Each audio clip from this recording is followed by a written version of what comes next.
Eddie Snow, who sponsors our courses in Oakland, California, tells how he became a good customer of a shop because the proprietor got him to say yes, yes. Eddie had become interested in bow hunting and had spent considerable money in purchasing equipment and supplies from a local bow store. When his brother was visiting him, he wanted to rent a bow for him from this store. The sales clerk told him they didn't rent bows, so Eddie phoned another bow store. Eddie described what happened. A very pleasant gentleman answered the phone. His response to my question for a rental was completely different from the other place. He said he was sorry, but they no longer rented bows because they couldn't afford to do so.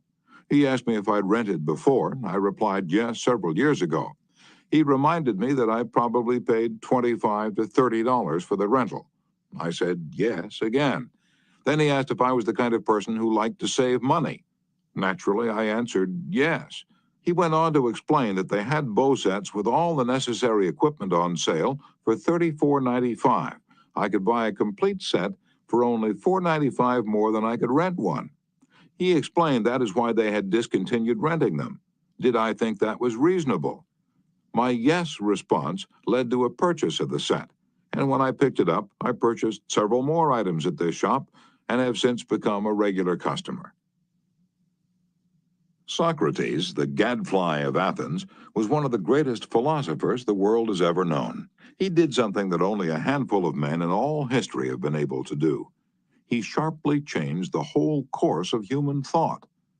And now, 24 centuries after his death, he is honored as one of the wisest persuaders who ever influenced this wrangling world. His method? Did he tell people they were wrong? Oh, no, not Socrates. He was far too adroit for that. His whole technique, now called the Socratic method, was based upon getting a yes, yes response. He asked questions with which his opponent would have to agree. He kept on winning one admission after another until he had an armful of yeses. He kept on asking questions until finally, without realizing it, his opponents found themselves embracing a conclusion they would have bitterly denied a few minutes previously. The next time we're tempted to tell someone he or she is wrong, let's remember old Socrates and ask a gentle question, a question that will get the yes, yes response. The Chinese have a proverb pregnant with the age-old wisdom of the Orient. He who treads softly goes far. They have spent 5,000 years studying human nature, those cultured Chinese, and they have garnered a lot of perspicacity. He who treads softly goes far. Principle 5. Get the other person saying yes, yes, immediately. Chapter 6. The safety valve in handling complaints. Most people trying to win others to their way of thinking do too much talking themselves. Let the other people talk themselves out. They know more about their business and problems than you do, so ask them questions. Let them tell you a few things. If you disagree with them, you may be tempted to interrupt, but don't. It's dangerous. They won't pay attention to you while they still have a lot of ideas of their own, crying for expression, so listen patiently and with an open mind. Be sincere about it. Encourage them to express their ideas fully. Does this policy pay in business? Let's see. Here is the story of a sales representative who was forced to try it. One of the largest automobile manufacturers in the United States was negotiating for a year's requirements of upholstery fabrics. 3 important manufacturers had worked up fabrics in sample bodies. These had all been inspected by the executives of the motor company, and notice had been sent to each manufacturer saying that on a certain day, a representative from each supplier would be given an opportunity to make a final plea for the contract. GBR, a representative of one manufacturer, arrived in town with a severe attack of laryngitis. When it came my turn to meet the executives in conference, Mr. R said, as he related the story before one of my classes, I had lost my voice. I could barely whisper. I was ushered into a room and found myself face to face with the textile engineer, the purchasing agent, the director of sales, and the president of the company. I stood up and made a valiant effort to speak, but I couldn't do anything more than squeak. They were all seated around a table, so I wrote on a pad of paper, "Gentlemen, I have lost my voice. I am speechless." "I'll do the talking for you," the president said. He did. He exhibited my samples and praised their good points. A lively discussion arose about the merits of my goods, and the president, since he was talking for me, took the position I would have had during the discussion. My sole participation consisted of smiles, nods, and a few gestures. As a result of this unique conference, I was awarded the contract, which called for over 500,000 yards of upholstery fabrics at an aggregate value of $1,600,000, the biggest order I had ever received. I know I would have lost the contract if I hadn't lost my voice, because I had the wrong idea about the whole proposition. I discovered, quite by accident, how richly it sometimes pays to let the other person do the talking. Letting the other person do the talking helps in family situations as well as in business. Barbara Wilson's relationship with her daughter, Lori, was deteriorating rapidly.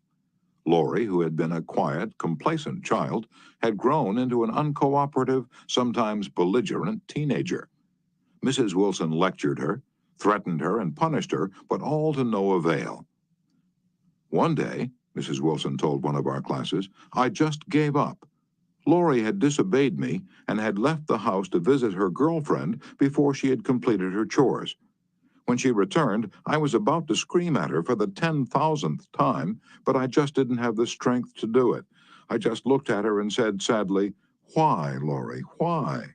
Lori noted my condition and in a calm voice asked, 'Do you really want to know?' I nodded, and Lori told me, first hesitantly, and then it all flowed out. I had never listened to her. I was always telling her to do this or that. When she wanted to tell me her thoughts, feelings, ideas, I interrupted with more orders.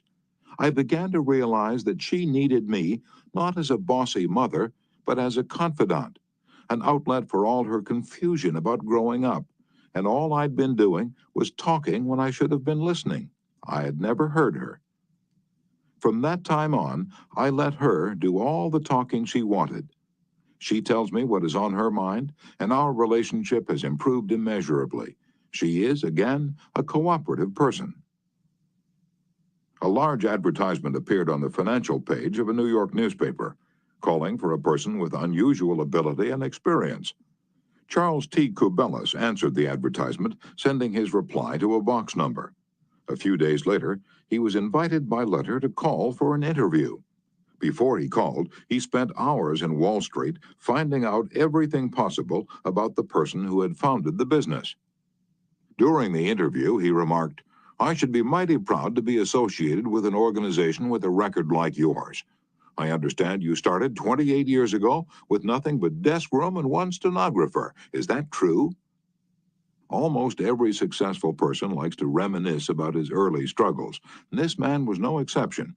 He talked for a long time about how he'd started with $450 in cash and an original idea.